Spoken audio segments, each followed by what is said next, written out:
filled first. The next is your inputs of conditions, that is your inside and outside conditions. So you'll put outside inside conditions. Then is your other inputs like how many people, lighting, equipment, u values.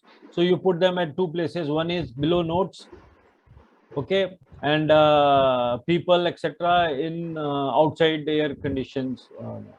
Then you make an area statement, so you fill that area. Then what you do is you start working on solar heat gain.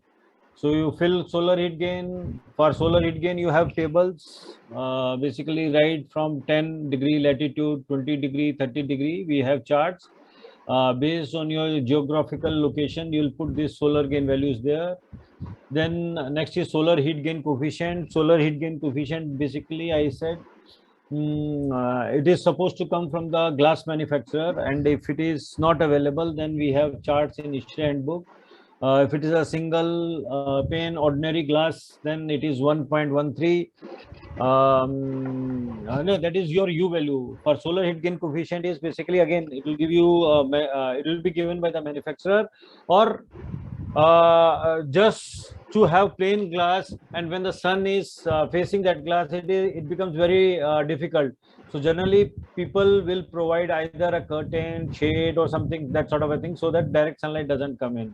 So 99% of the time your shading coefficient should be somewhere around 0.56.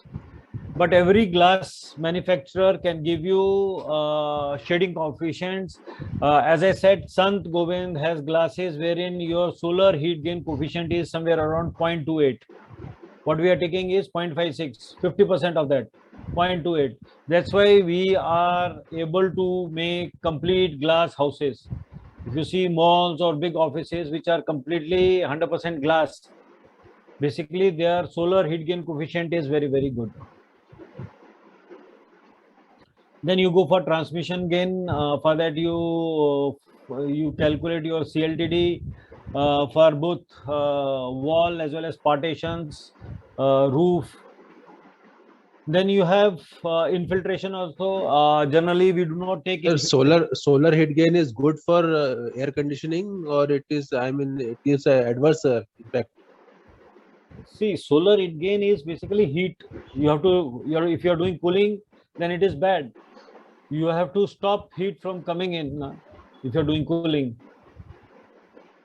So you have to stop as much as light possible. That's why we say we should have minimum windows towards east or towards west. Okay, We, sir. we should not allow that light to come in. But if you're doing, let's say, winter heating, then solar gain is very good.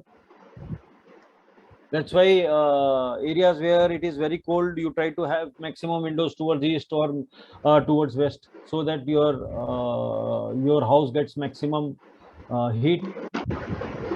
Clear? Yes, sir. Then, as I said, infiltration. Infiltration is what unwanted air coming in. So we'll do an exercise with infiltration also. Generally, in our what do you call heat load estimations, we omit this. We do not consider any infiltration, as we assume our place is going to be positively pressurized. We are going to have some fresh air into our space.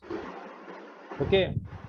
Then you have U values. You have already seen we have different tables based on different layers. You do your R value calculations, then you add them, you take reciprocal of that, and that becomes your U value. Similarly, for partitions, roof, ceiling, you calculate your U values. Then comes your internal loads. Internal loads is maybe because of people, equipment, lights. You take subtotal of that.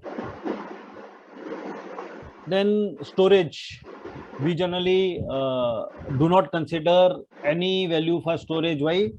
Because it has to be a negative value. Storage is, if you have switched on your air conditioner in the morning, let's say 7 a.m., and you are doing your heat load for 3 p.m. or maybe 4 p.m., then because your AC is running since morning, then there will be some coolness that will be stored into your furniture, walls, etc. So what happens is your actual load at 4 p.m. reduces. So as a factor of safety, we generally do not consider any storage. Then we have factor of safety. Like yesterday, I said generally thumb rule is take a factor of safety of somewhere around 7%, 10%. So 7% we take it here, and somewhere around 3% at the bottom. Or if you want to, well, there is again a chapter on factor of safety also in your ASHRAE handbook. But if you ask me how much it should be somewhere around maybe 7 or 10%. Why? Because if I talk about window AC, split AC, VRF, whatever capacities they give at nominal temperatures, that is 35 degrees centigrade. But actually, the temperatures outside can be more. So you have to consider some duration factors also. So if you slightly oversize your tonnage, that will be good. This will be seeing today losses due to friction, temperature loss. If your duct is passing through an air conditioned space, and if it is not insulated, or if it is insulated even, then there will be some loss. You have duct pieces which are joints cannot be 100% waterproof. So there can be some leakage. So for leakage also, there are certain standards. As per IS 655, you should not have more than 3%. So then you have fan HP. Basically, you have a fan which is pumping air. So that fan is also consuming some power. So that power is getting converted ultimately into heat. So when I add these two things, I get, and in addition to this, whatever fresh air I'm taking, because of bypass, some heat will be added into air conditioned space. When I add these three things to your, these two things to basically to your room sensible heat, it becomes effective room sensible heat.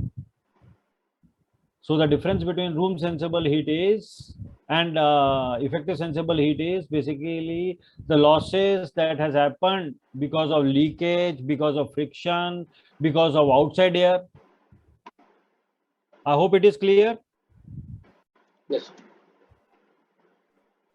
Then this was your sensible till now. Now then similarly we go ahead with the latent. Latent again we do not assume any infiltration. Just because of people and equipment, whatever total we get, to that we add somewhere around 7%. Then it becomes room latent heat.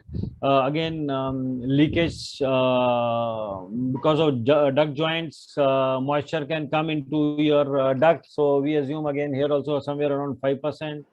Then you add outside by bypass here, which is entering. So sum total of these, it becomes an effective room latent heat. When you add effective room latent heat and effective room sensible heat, it becomes your effective room total heat. Then what you do is whatever cooling is happening at your coil, you calculate that. That is 1 minus bypass factor, sensible as well as latent. And if there are any return air ducts, and if there are any leakages, if it is passing through unair conditioned space, then you have to take some return air gains also. Generally we do not consider this also, because most of the time our return air is through air conditioned space only. Then if you have a separate return air blower or fan, you have to add power for that also. Generally we do not consider this also. Why? Because we generally have one single fan only. Then if we add all these things, we get grand total in BTUs per hour. We divide it by 12,000, we get the tonnage. Then you find out what is your effective sensible heat factor. Effective sensible heat factor is your effective sensible heat divided by your total effective heat. So you get one factor which is somewhere around, which should be very close to 1, which is somewhere around 0.9, 0.8, cannot be less than 0.6. So based on that, you select your ADP, and from your ADP, you first calculate your dehumidified rise, and from that dehumidified rise, you calculate dehumidified CFM. I hope it is clear. That is what we had done yesterday also. So can I move further? Sir, what are in two factor sir, in last? this Yeah. sir, in this complete steps, last you said that we are going to calculate the dehumidified effluent. Why we are assuming that this dehumidified? Because is there any we are calculating around ADP and we are giving some bypass factor. So depending on that, we have arrived at the tonnage. What is the tonnage required? Mhm. But when the dehumidified airflow, when we are calculating, Yeah. so last time also I asked you something, sir.